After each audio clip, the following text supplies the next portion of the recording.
Welcome back. If you saw my previous video on the Pixel 7 versus the Galaxy S22 and 23 Ultra, and you're here for this one, it's going to be a good one. If you didn't see that one, I'll make sure to link it in the description. But because of that video, I got a lot of questions asking, if you got the Pixel 7, is the Pixel 7 Pro better?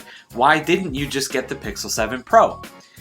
So I wanted to talk about a couple of the things that are a little bit different between the Pixel 7 and the Pixel 7 Pro, and it's pretty easy, I think, at this point to see why I went with the Pixel 7 versus the 7 Pro. To be completely honest, I just don't think that the upgrades are worth the extra money at all. Alright, so we've got Google's website up right here. Pixel 7 Pro on the left, Pixel 7 in the middle, and the Pixel 6a on the right, just because we have to have three different options. So you can see right here from the start, the Pixel 7 Pro is $899, Pixel 7 starts at $599. Now those prices are both cheaper other places. That's just the starting point and kind of what we're going off of.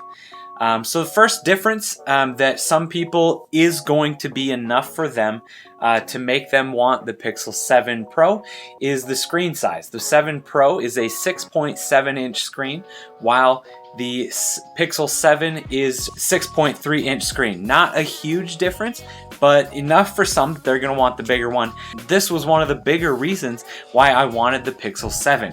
I appreciate the smaller size, like I've mentioned in every single video, and it's probably just going to be something I mention in literally every video. My fingers are thick, not long, so having a little bit of a smaller phone helps me to reach the entire side of the phone with one hand.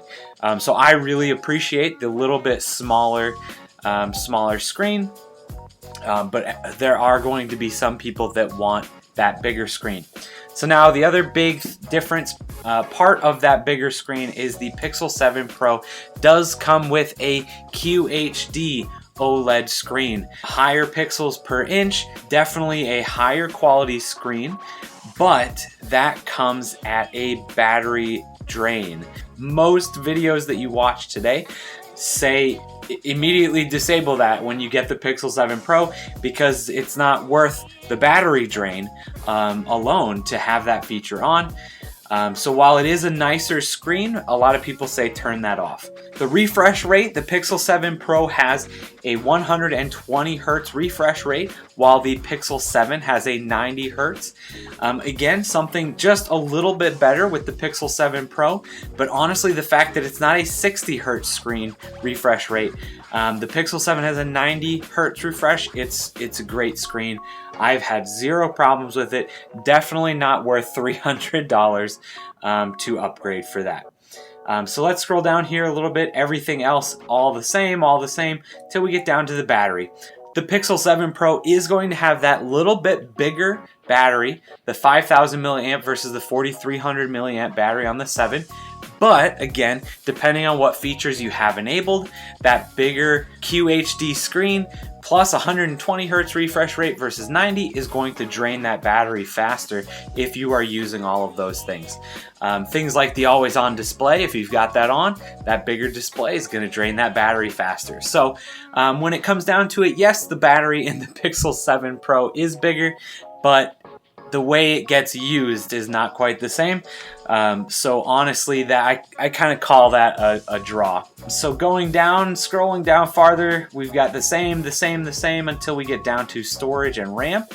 RAM on the Pixel 7 Pro, you've got 12 gigabytes of RAM versus 8 gigabytes of RAM in the Pixel 7. RAM is one of those things where more is not necessarily better. It's not going to do anything. You only use the amount of RAM that you're actually using. So if you don't use more than 8 gigabytes of RAM, you're not going to notice the difference between 8 and 12. So really, and to be completely honest, I don't know of a ton of things that use over 8 gigabytes of RAM. This is going to come down to multitasking, how many apps you want to be able to have open at the same time, how many you want to have, how many games you want running at the same time. I've never had any problems with 8 gigabytes, and I don't think anybody else really does either. 12. The one nice thing about that is it is going to future-proof yourself. So if you do plan on keeping this phone for a longer period of time, we're going to get to the point where 12 gigabytes is necessary, and at that point you're going to be ready. The other option, you do have an option up to a 500 gigabyte or a 512 gigabyte drive in the Pixel 7 Pro versus the 128 and 256 in the Pixel 7. I have the 128 model just because I feel like the cloud services have gotten so good lately, recently, that I've not needed more than that. Sure, I take a bunch of videos and different things on my phones, using a phone right now to record this video, but I always upload things to the cloud, transfer it to my computer, put it on my external drive, and then they get removed off of the camera, off of the phone. So I have not, unless you play a ton of games, you're installing a bunch of really big files, unless you need every single video left on your phone.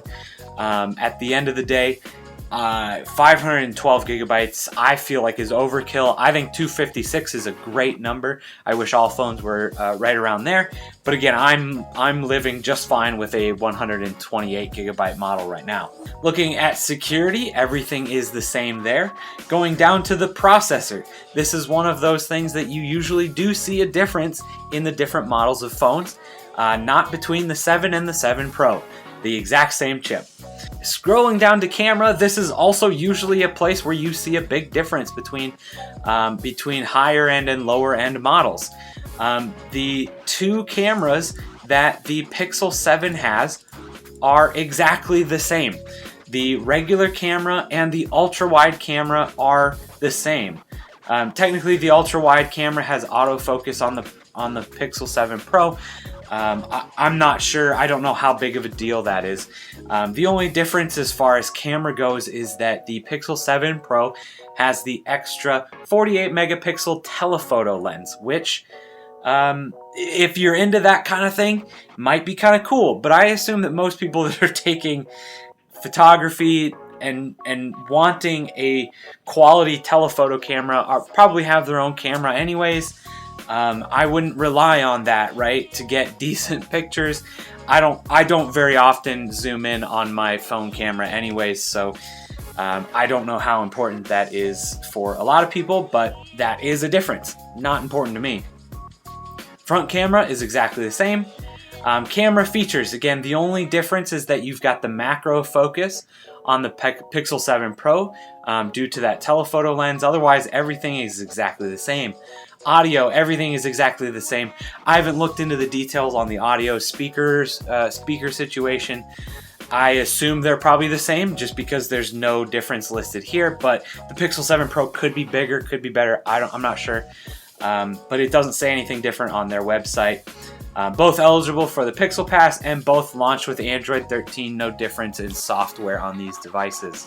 So at the end of the day, the big things you're getting are 12 gigabytes of RAM, which you may or may not need.